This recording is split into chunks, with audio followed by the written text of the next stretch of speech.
Hey,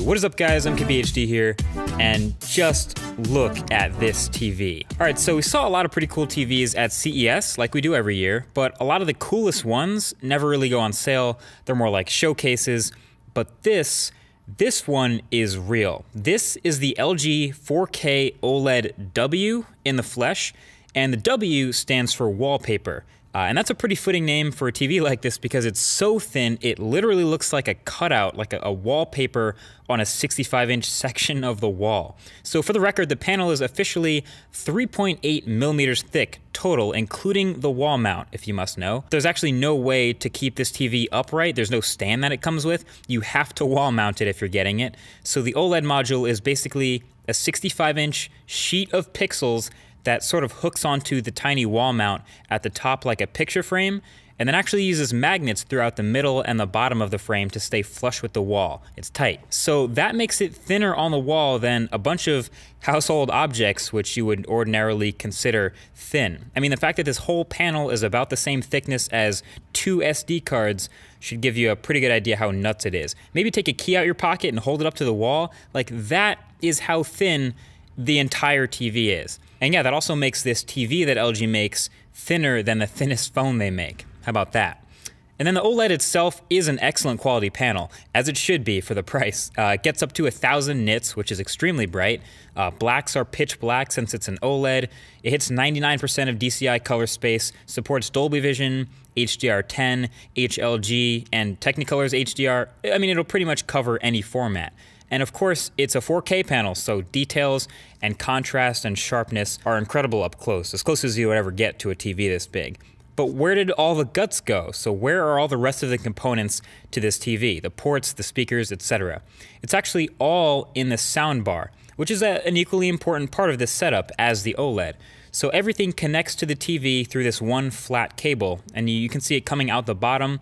And it looks a little bit weird at first, but I kind of dig this system. It's a really, really sturdy cable, doesn't flex very much, but it comes right out the bottom of the TV and plugs into the soundbar. And I have mine using the extension since it's more than 2 feet from the TV to the bar. I think ideally for maximum visual flotation, you're gonna wanna go into the wall with the cable so you don't have to see it at all. But then you need some professional help and you have to get it properly shielded for fire code, etc.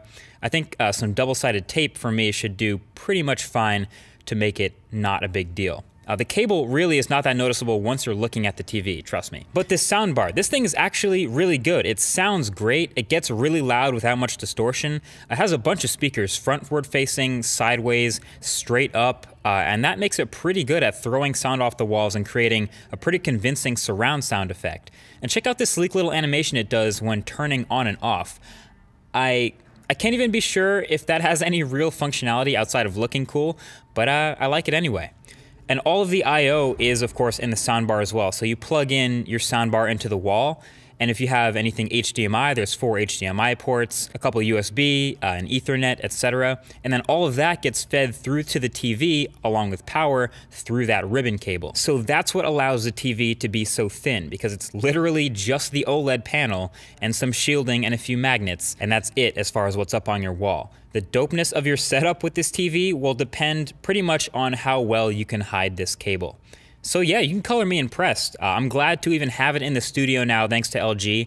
And even after using it for a couple days, sometimes you still find yourself wondering, like, why did it have to get so thin? Like, what's the difference between a TV that's 1 inch thick and this panel that's 1/10 of an inch thick?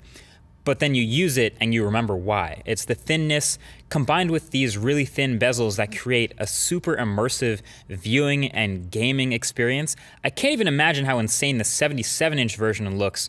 Probably just looks like a straight up projection, which is crazy. So okay, the bottom line for this is most people aren't ever really gonna buy this. I mean, it's $8,000. If you want to, that's on you, bro, I get it. But for most people, this is more of just a showcase of what the bleeding edge of tech can look like. This whole concept isn't new, of having a super thin TV and then putting most of the I/O and the electronics down at the bottom. We've seen that before. Even LG and Samsung have done that in the bottoms of their TVs before, put the speakers, the HDMI ports, all of it in the bottom, even though the thinnest part of the TV is really thin. But this This is taking it to the next level. That's why it's dope tech. It's just seeing what's possible with taking as much away from it as possible. And when you do this, you end up with this super immersive experience where you don't even really focus on the fact that it's a TV anymore. It just looks like someone copied and pasted an image onto a wall and you're just looking at the image. It's really cool. So I can leave a link in the description to this if you really want to check it out, but really most of the links I'll leave were the videos I was watching on the TV and the stuff on the TV if you want to check those things out.